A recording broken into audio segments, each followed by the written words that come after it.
Welcome. Thank you all for joining me this evening. I'm excited that I've got a nice audience here. We'll be encouraging you to take questions. I'll have a brief presentation for you all and do my best to answer any of the questions that you put into the Q&A at the end of our time today. My name is Michelle Kane. I use she, her pronouns. I'm a Senior Associate Director in Residence Life and Housing here at the University of Delaware. I've been a proud member of our University of Delaware Residence Life and Housing team for 24 years in a variety of capacities. But currently, I oversee all of our housing assignments processes, our applications processes, and really aligning the work that we do in getting students into our spaces with the educational outcomes that we are trying to reach. Again, this evening, I'll be going over a bunch of information that I hope to share and that you find useful and informative, but please feel free to put questions into the Q&A that I'll do my best to either provide answers as I'm going along here or at the end. And I do have a couple of folks who are behind the scenes who will also put in answers. Feel free to take a screenshot of this screen so you have this information, but it'll also be shared again at the end. Next slide, please. As I mentioned, today I'm really going to be going over the top questions that we received during New Student Orientation Month. I hope that you had the opportunity to come onto the campus and be a part of New Student Orientation, but this will provide some highlights from the things that I mentioned and my team mentioned during our presentation, as well as potentially provide a little more in-depth detail on the questions that we received. I'll also provide a bit of a preview of the next weeks prior to opening and a couple of starting points for the fall move-in process. Next slide, please. Just so you know, these are our top 10 areas that we're going to be covering. So I'm going to go get right into them. So with our next slide, let's cover room assignments and triples. So room assignments. Some folks received and saw a room assignment back on the University of Delaware Student Information System, or UDSIS, back in early July. That was not expected as it was not finalized. For some of you, if you saw it back then, that might be your final assignment, and for others, it might not. We're still working through the very large first-year class and the numbers of applications that we received to make sure that everybody gets into the space that we need them to be into. The final assignment will come out the first week of August, and it's going to come from the email reslife-housing@udel.edu. So please be sure that you start checking your @udel.edu email often as we get into these next weeks. In addition, from emails from us, you'll be getting plenty of emails from other university offices, whether they're administrative or academic. At the point that you get that email from us in August, you should consider that your final assignment. Who's going to be rooming with you, the location, etc. We will not be taking room change requests. So calling to our office and saying, I don't really want to live here. Can I move somewhere else? Or can I live with someone else? We're not going to be doing any of those at that point. So please make sure that you get prepared to get into that space. To triple rooms, about 30% of our first year students will be living in triple rooms. And it's important to note that we have different types of triple rooms as well. There are triple FYs is what we call them. And that is a first year triple, a triple suite FY, and then triple multiples. They all mean a little something different in the space that they're in. So please know you might see triple, but don't come to ahead of yourself about it's going to be X type of room and this is what it's going to look like, because we have lots of different triples within our residence halls. And as we're working through these next 2 weeks to get all of the assignments out, we're also working to make updates on our residence hall website pages so that if you're assigned into a triple, you can get an idea about what that room layout might look like. Let's go to that next slide, and I'll be touching now on accommodations and our move-in guide. Accommodations are something that we work with our disability support services, and that's where a student provides information and they relay that information to other folks. And that could be something around a living situation, a dietary situation. It might even be from a learning situation, things needed in the classroom. So it's important no matter what, that if you know that you've worked with those types of accommodation needs with your K-12 schools or even within your own home or other places, that you provide that information to the University of Delaware's Disability Support Services. That is not something that gets transferred from a high school transcript over to us. So again, real important to make sure that you put in a request with them if you have any kind of need. Anything that was a housing related request, those were due back on May 17th. It's unlikely that we're going to be able to accommodate late changes. So I do apologize for that, but we made that pretty clear in our application to make sure that folks got that information in, because again, as we try to do those assignments first so that we can be sure to get students the type of space that they need. Again, I still encourage you to put something in so that if you need it later on in time, we have access to that information. We had mentioned during the first part of NSO that we were getting our move-in guide all up to date. And late last week, we were able to get that put onto our website, and that was anticipated at that time. We will continue to update the information that's on that site through the rest of the summer. And I know it feels like the rest of the summer isn't a very long time, but trust me, we'll put more information, more details. Sometimes it gets based off of the questions that we get asked, whether they come into our office or sent into our emails, or also just things that we're seeing out there that people are asking us and calling about. So please continue to take a look at that move-in guide, and you'll find, again, additional information, both from the stuff that we're talking about here, things that were mentioned during the new student orientation presentation, as well as the things that we know people have the most questions about. And that leads us into actual moving in. So let's go to that next slide to talk about the move-in dates. Just a reminder, our first year students are expected to be moving in on Saturday, August the 27th. We have this 8 to 3 time frame, but you'll be provided a slightly more targeted time frame. I'll talk about that in a moment. The early arrival is available for folks who can't make it on the Saturday. So with the move-in dates and that time frame, what we're looking for on that Saturday is that students will be receiving a half-hour window of time frame that we're going to ask you that you try to arrive to campus around that time. So let's say that's from 10:30 to 11. We ask that you do your best to try to target your time and arrival then. It's not to say that if you arrive after 11, we're not going to let you in or something like that, or if you arrive at 10:15 that we're not going to let you in. But it's to say we have done our best to manage our traffic patterns around the area based off of people arriving in a window of time. Again, we understand sometimes you're going to come across traffic, et cetera, but do your best to be on time and not say, well, I know my time says 1 o'clock p.m., but I'm going to arrive at 8 a.m. It's really not beneficial to the rest of the community. It only backs up everybody else further. So I really encourage you to do your best to abide by that time frame. If you can't make your time frame because it's either too early or it's too late, we'll have instructions on how you can connect with us to change that. That early arrival on that Wednesday, August the 24th from 5 to 7 p.m., we provide that for a number of reasons. First, we know that not everybody can make it on a Saturday. Sometimes people have more than one person that they're trying to bring to college at that time. Sometimes we just know that work schedules just don't work out, and it's best to come on an evening. So we provide that day for that opportunity. That time frame, again, it's not something that you're going to get that half-hour time frame to come. You'll just come anytime between 5 to 7 p.m. You do need to sign up for that ahead of time, and please know that there's a fee. The sign up for that should be opening at the end of next week, and I'll get to that in a moment. But some people will be coming with groups that will want to be at that time, and again, others will wind up just paying the fee. The fee is $50 per night. So as a first-year student, you'll pay for 3 nights. You can look for a waiver for that fee as well, though, and I'll talk about that a little bit later on. Now, I do know that this question came up a ton. I probably could have put this as number 1 if I was putting this in the order of number of times that we got asked the questions. But fridges and micros and lights, oh my. So I do know that students want to know about what is an appropriate refrigerator. Again, the move-in guide provides details of what you can and can't bring, but for fridges specifically, you can bring your own. It has to be 4.5 cubic feet or less. So do know that.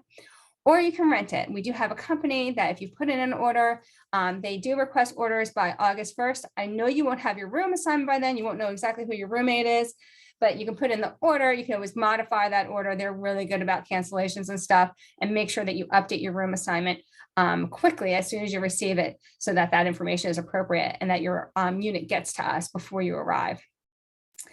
Microwaves, again, you can bring them your own at 700 watts maximum. So please know you can do that, or again, do the rental through the company. And I did get asked a lot about lights, about LED lights. Please note, they are okay.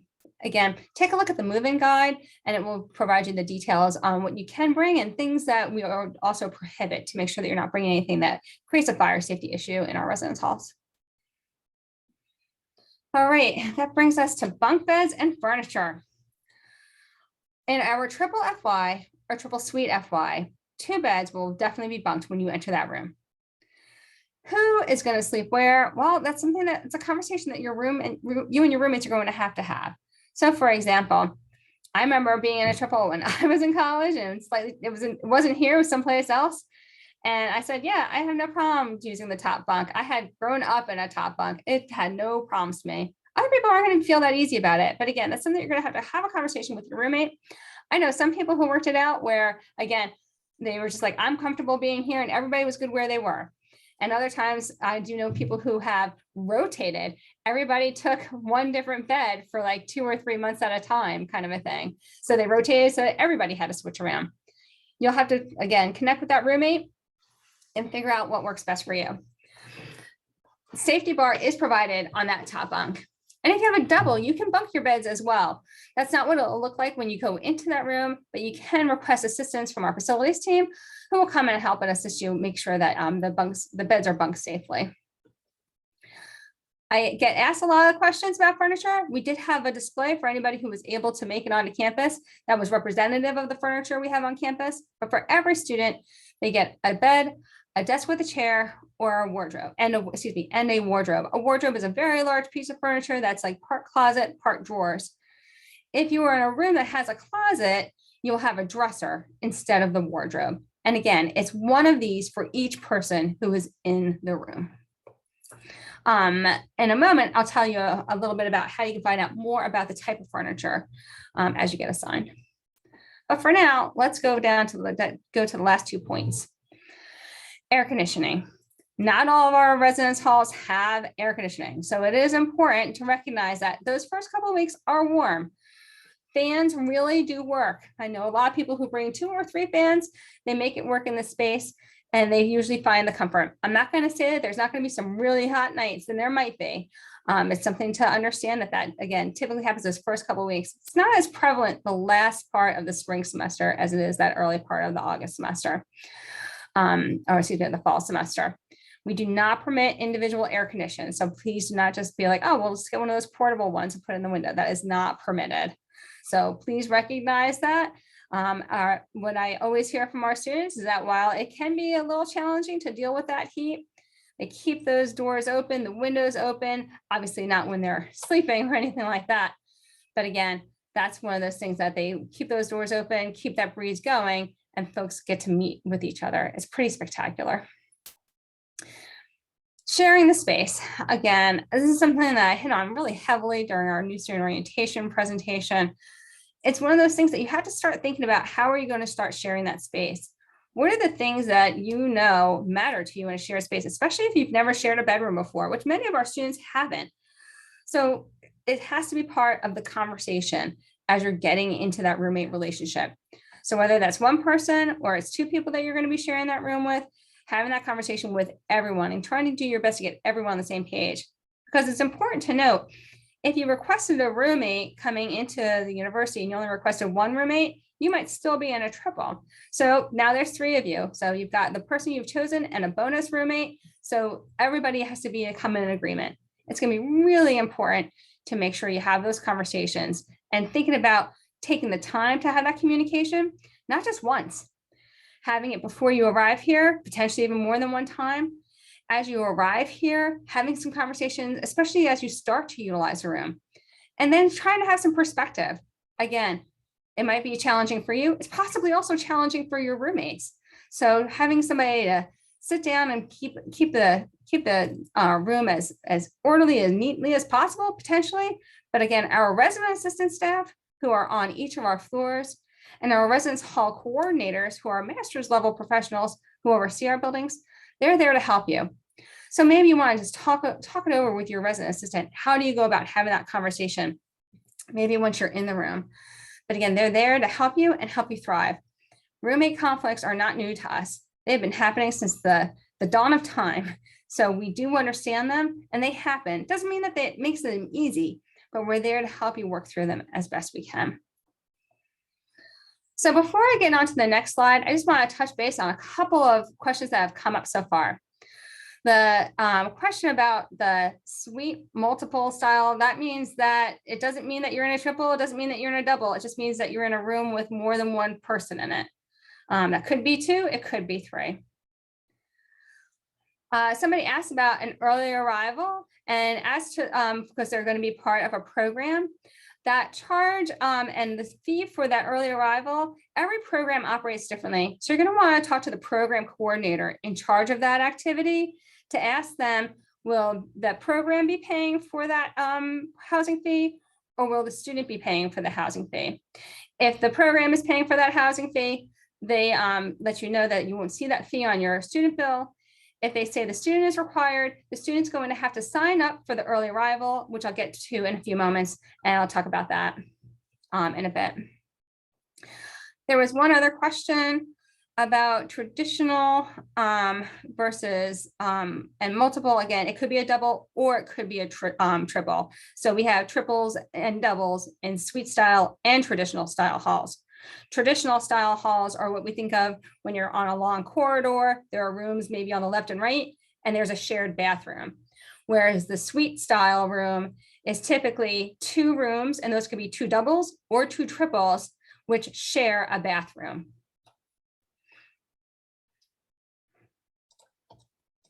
So at this time, we'll get to our next slide, kind of move into those areas after all the top 10 that we had heard. That countdown to being a Blue Hen. Again, all of our information we send to the students' UD email account, so the @udel.edu email account. Much of this information that I'm sharing with you now and the things that we send via email is also posted on our website. The oh, and I'm sorry, a little bit of it I got cut off. It's udel.edu/reslife, and again, we'll show that at the end. So now is an opportunity to sign up to be a Blue Hen Helper, and I'm sure you're thinking, but I plan on being a student. If you're a student who's coming in early, you can sign up to be a Blue Hen Helper, even as a first-year student. And the reason why we do that is because as a first-year student, if you arrive on Wednesday, you know a lot about that building already by the time that Saturday has come. We actually see you as a semi-expert already to that space. And your ability to welcome your fellow community members would be humongous. Students who participate in the Blue Hen Helper program get the housing fee, the early housing fee waived. I mentioned earlier that it's $50 a night, so that's $150.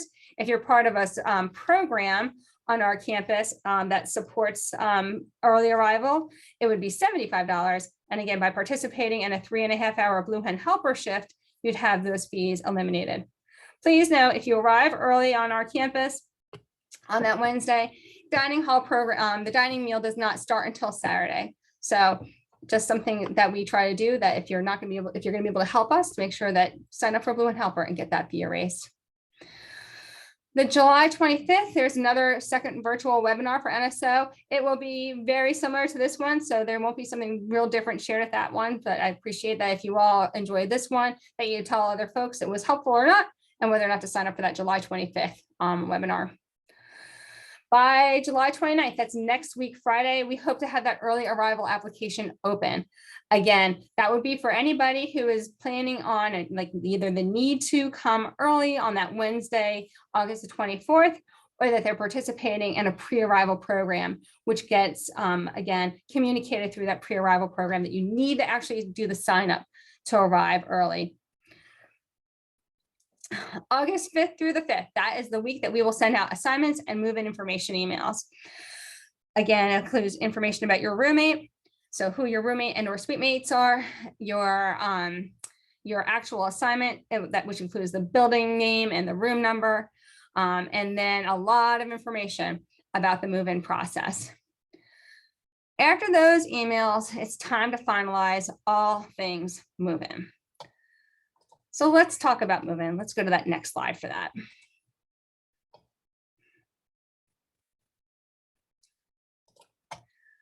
Move-in maps. This was emphasized during our NSO presentation. On the day that move in, whether that on that Saturday in particular, please follow the guide maps that we will send out to you on how to arrive to campus. We create one-way streets that are not created right now to make sure that you get up close and personal to spaces on our campus that you would never be able to get to if we didn't have the coordination of our University Police Department, our University Parking Services, and our City of Newark Police Department. So please be sure to follow those maps, because if you don't, you really will put yourself in a bind. Dash tags are something that we use and give out to folks to make sure that everybody knows that they are there, they're allowed to be there, and you're allowed to park on our campus in specific spaces. And that's because you arrive, it's called drop and go. You will pull up to the residence hall. You might be super duper close to like a door that, again, you can't get to on other days. And what we expect you to do is to drop off your belongings and have somebody go park the car. So if you're two people, one person stays with the belongings, one person goes and parks the car. By doing that, we allow for flow of traffic for folks to get in and out. And that's particularly important in our buildings are all across the campus, because we don't have a lot of spaces for cars to just sit. We really want you to get unloaded so that the car can get moved, and then the next person come in and do the same thing. Those blue Hen helpers will be there only on that Saturday. All day long they are there and helping get things moved around. That's not to say that you won't be lifting anything, because again, we don't have always enough blue helpers to go around per person. So bring some of your own helpers. We do welcome you to do that, but our blue Hen helpers can assist with that. You'll see that they walk around with shirts that have a big UD face on the shirts there. And they will come running up to you and say, how can I help? So in doing that, be sure as you're packing up your stuff that you have all of your items labeled. Make sure that you get the room number on it correct too, because here you are telling the person, yeah, I live on the 3rd floor. I think it's 312, but really you live in 313. You're going to want to make sure your stuff gets to the right spot. Or they might have helped so many people move to that room that up to those different floors that day. They might forget the room number you told them, but then if you have it labeled on your stuff, it's really helpful as they're getting things moved around. As I noted, the drop means get rid with the belongings out, and then the go means go park to long-term parking. Our attendants all around the area will tell you where to go for long-term parking that day. We have gates open so you get to certain spaces. And if you're one of the lucky ones and you pick I'll go get the car parked, by the time that you get back to where your student is, hopefully all the items are already into the room. And it's important to make sure that you get here in the time frame that we're asking you to, because 1743 welcome days, which are all of our events welcoming new students onto our campus, start that evening. We ask that all students do their best to get settled before 4:00 p.m. and that our families are also off of the campus at that time, mostly so that our students can get ready and be with their communities, their floor communities. Our student staff get them together and organized to go to meals together, get to the different events together. So they have everybody has somebody to go with that evening and throughout the week to our different activities. And they're a lot of fun. It's a really great vibe that night. Our first year students are out in force. They're taking selfies and sending them home, hopefully as well, to get you to be part of those activities. So a little bit more about moving on this next slide. Appropriate address for high activity, because again, it's very likely that you'll be moving around. And thinking again back to that, not all of our buildings have air conditioning, and not all of our buildings have elevators. You're gonna be moving around quite a bit, so make sure you wear those comfy shoes that day. And we hope that we don't get days like today that are real sweltering out there, breaking some heat records. But again, making sure that you have ways to keep yourself cool in a lot of activity. We do have, we recommend that folks bring a little cart or a dolly if they can, but we also provide carts in those areas that we have our elevators.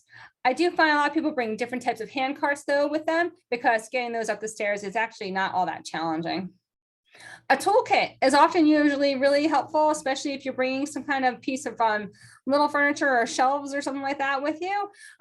Sometimes they all come with those nice little Allen keys to get everything screwed in, but sometimes you need a screwdriver or a little wrench or a hammer or a nail or something like that. So bring those things with you and you'll find they're really helpful. Another really helpful thing in those two toolkits are things like painter's tape or masking tape. I find a lot of people utilizing painter's tape these days because painter's tape is amazing. It's sticking to places, but not pulling off paint when you're done. Bringing some water and snacks, because again, it can be real hot and you can get real hungry and nobody wants to be hangry on move-in day. So be sure you're prepared to have a little sustenance with you. The first meal in the dining hall for first year students is brunch on that Saturday. So you could go over for brunch in certain spaces around campus, and there will be some food spaces by our dining services open and about, but make sure you have something for yourself, especially you never know when you might get held up in that bit of traffic as we're trying to get everybody onto campus and into our spaces that day. Make sure you're prepared to quiet the hangeriness. And that means patience. A lot of patience is going to certainly be required as we get through that day. With over 4,000 first year students expected on the Saturday, it will be very, very hectic around town. And let's face it, it's also a tough day emotionally. You know, whether this for our students, if this is your first time going away and everything, and for families, this might be whether it's the first student to go to away to college, or if it's the last one in whatever order number. It's certainly a lot of emotion and a lot of excitement. So bring your patience with you and we'll go truly a long way. So I'm going to put our last slide up now so that folks can see our contact information again and address the last couple of questions that are here on our our Q&A. It does on our website right now, some triples show 3 beds and not bunks. And that is accurate. In some of our rooms, again, that's why there's so many different types of triples. Some rooms, all 3 beds can fit on the floor. And again, not everybody keeps them that way, but that's how they're always designed. And even in some places, in most FY triples, but not all, most FY triples, it is going to be important to have one of the beds bunked. So again, we're putting some of those we're putting more of those details on our website. We're trying to do some website updates there as we finish up our assignments. So please be patient as we do those updates of those diagrams. The triple FY and the triple multiple really comes down in part to room size. We put our triple FYs in our largest square footage rooms, but they're not always, we don't put those rooms as a triple all the time. So they are flex spaces. So please know that's typically the difference between a triple FY and a triple multiple. So when somebody before was asking about, I saw a room diagram with triples and all the beds were, and 2 of the beds were not bunked, it might be a triple multiple at all times. The last question is about permission for housing info. So we only send general information out to students, to families who have been assigned by their student to receive information about the housing things that we send out, but we do not send out or provide over the phone or via email or anything, room numbers and building locations for our students. And that is regardless of the type of permission that has been checked off in UDSIS. Bill updates are expected either late next week, again, around July 29th or August 1st. So everybody who had a housing application that was guaranteed or had a bill placed on their account, our rates are updated. So you can see the variance of the rates and get an idea about how much higher or how much lower a rate might go. For Blue Hen Help, oh, hang on, I'm going to answer another part of that question about the rates. Please know that while bills are due August 1st, there's no fees applied to the bill for late until after September. The Blue Hen Helper program does require students to be here on Wednesday. Students can sign up to be the Blue Hen Helper now. That sign up for that Blue Hen Helper to be a Blue Hen Helper is in the students' My Housing portal. And then they will need to sign up for the early arrival application, which again, we are expecting to have open at the end of next week. There's a question about Reading Hall having elevators. It does have elevators. Excellent questions, and I do appreciate them. And I have time for another question or two if they're out there, or I'm also happy to hear if there's any information you thought you were going to hear tonight, but you didn't.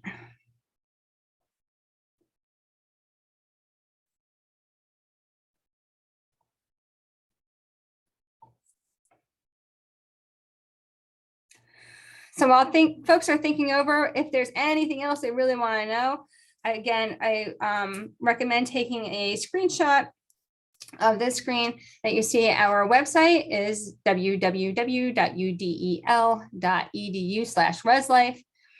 Our email address, which is reslife-housing@udel.edu. And our phone number is the 302-831-HOME or 4663. Please know that at the point that we start sending out emails about assignments, our communication channels are absolutely flooded. So your patience is really appreciated. While we have a good phone team, there's only just so many of them, and they do their best to answer every phone call, as well as then get back to voice messages or emails. I'm at that time of year, right now, we're usually within a 24-hour return of a call or email. At that time of year, it might take us a couple of days, so please be patient. The moving guide, again, will get updated over and over and over. Again, also updated in the based off of the questions that we were receiving, as well as updates as we're sending them on out. There's a couple more questions that I'm happy to answer. The one is about Reading triples. Are they bunked? Again, we have different types of triples all in Reading, so it all depends on the type of triple room it is. If it's a triple FY, it will be bunked. George Reed is mostly triples. So that question is also in there. So the next question is about picking a roommate. And if they had picked one roommate and they're in a triple, how do we put somebody else in there? Well, we're looking at a match. So when you applied for housing, you answered a number of profile questions. So we are looking to see if we can find someone who is of similar match to the two folks who chose each other as roommates. And I can tell you that my personal experience is that when we've been doing that and been looking at it, we have found about the same percentage match as the persons who selected each other. And I think it's really important. I understand that students have taken time to find somebody that they're really agreeable with, but we only have just so many spaces on our campus. So we are going to have to, so what we know is that it's really, really important to have their roommate, and this allows us to keep roommates together. Roommate assignments are about the final assignments. And again, that is the first week of August. Please know you might know somebody who gets their assignment, you haven't gotten your assignment email. That's because it typically takes probably a good 16 hours for that email to go out to all of the first year students. And the reason is just that it's pulling in a lot of information and then has to get on out. So do know if you haven't gotten one, just be patient because it might still be in the queue of being sent. If you haven't gotten one in like a 2-day time frame, when you know somebody else has, always check your junk or spam. Again, we do not recommend forwarding your UD email to some other service. We recommend only looking at it in our systems because when it gets forwarded, most other systems have firewalls against our types of emails. So be sure to be checking that you're at udel.edu email account and that you're not forwarding that email. As to which halls do not have AC and end of elevators, Harrington, Russell, Lane Thompson, Smythe are the first year buildings that do not have air conditioning and do not have elevators. Let's see, James Smith, Thomas McCain, George Reed, Ray Street has air conditioning, but does not have elevators. And for returning buildings, it's a little bit different. There's a question about lofts. We do not permit lofts at this time, unfortunately. So you can't bring a homemade one. We don't provide them. So the bed that's not that's not bunked, we do set it at its highest level. And we recommend that the roommates have a conversation about how to potentially share that space underneath that bed for additional storage. The question in James Smith is about the types of rooms. Again, in James Smith, it's mostly doubles.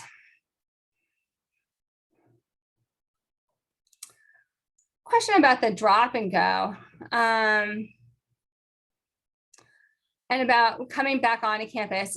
So if you have a drop and go and then you have to go somewhere, whether it's to go to the store and pick up something, if you have something in a storage locker, you need to pick up something, You can get back into the area, but please know that if it's during like the 8 a.m. to 2 p.m. time frame, we ask that you do your best to come after 2 back to that area. It doesn't mean that you can't bring the car to the, you could always like kind of come to the long-term parking and unload and then carry over. Or again, that's where your own personal hand cart or something like that might come in really handy to walk items back over to the room.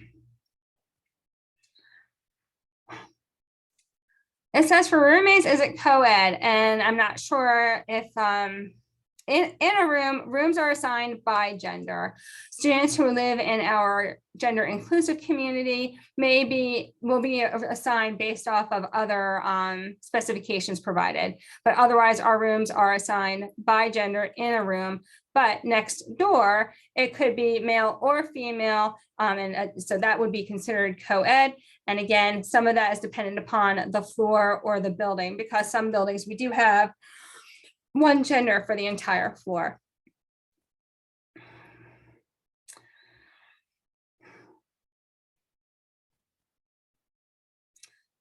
And I see that this question is being answered, but the microwaves and refrigerators is 1 per room, regardless of how many people in the room.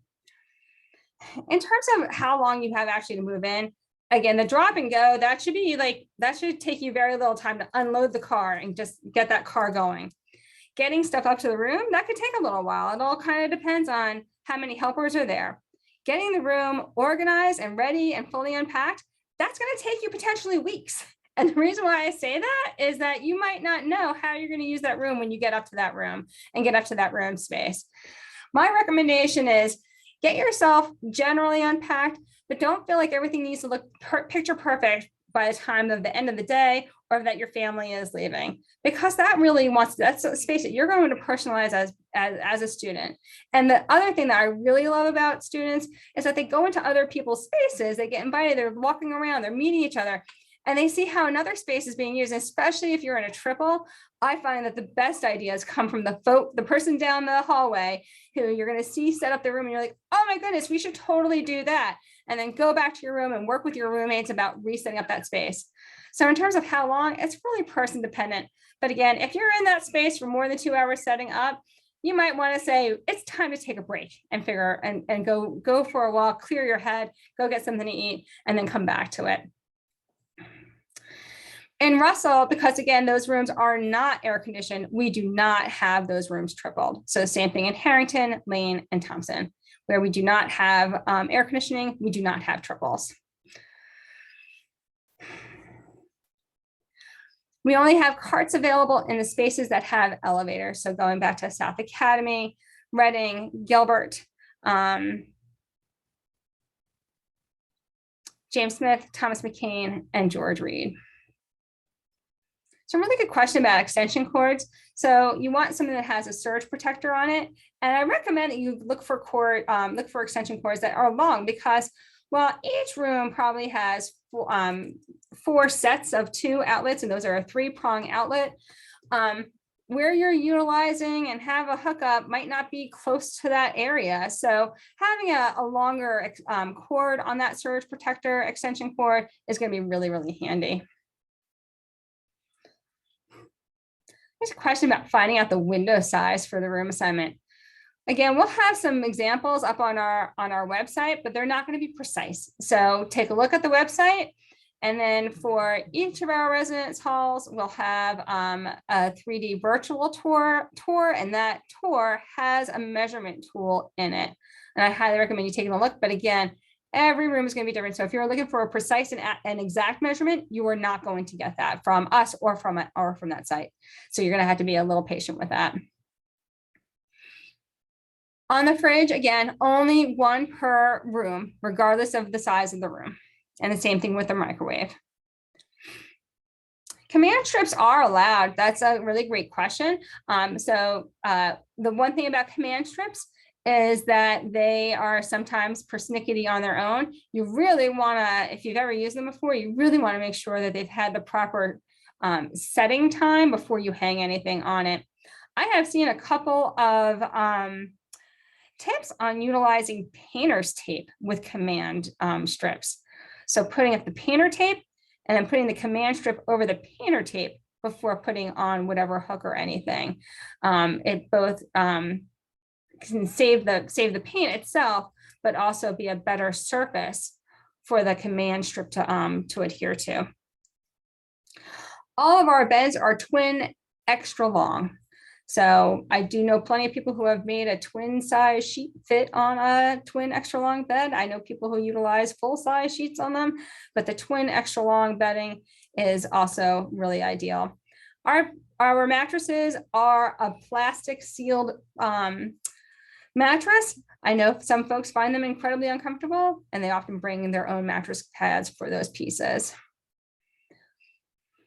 Students can put curtains and curtain rods. The curtain rod's like a tension rod is ideal for something like that, for where and the way that it's being hung. I have seen these command kind of hook for a rod, and that's also okay if you can get to stay. But all of our windows do come with something called a blind. So it's not mini blinds.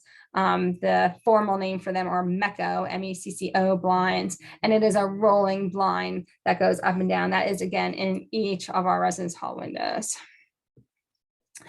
There is a question about bed risers. These are these little kind of like plastic cubes. They're usually about like 6 inches, and we do allow those. We do not allow cinder blocks.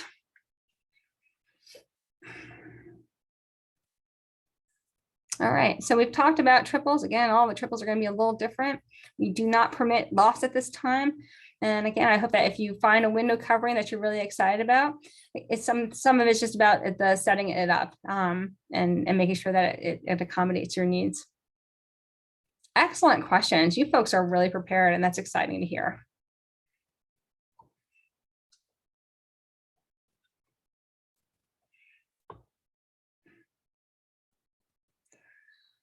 Again, I highly recommend looking at our move-in guide.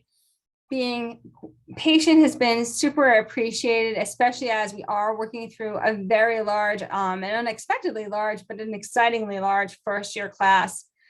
We're back to the place that we were closer to 2019. And while a sudden change in some way for us, because we haven't had our mindset there, I'm really excited to welcome all of our students, their families and their friends onto our campus that day. You have our information. I look forward to hearing from you soon. Be well, and we'll see you in just a few short weeks.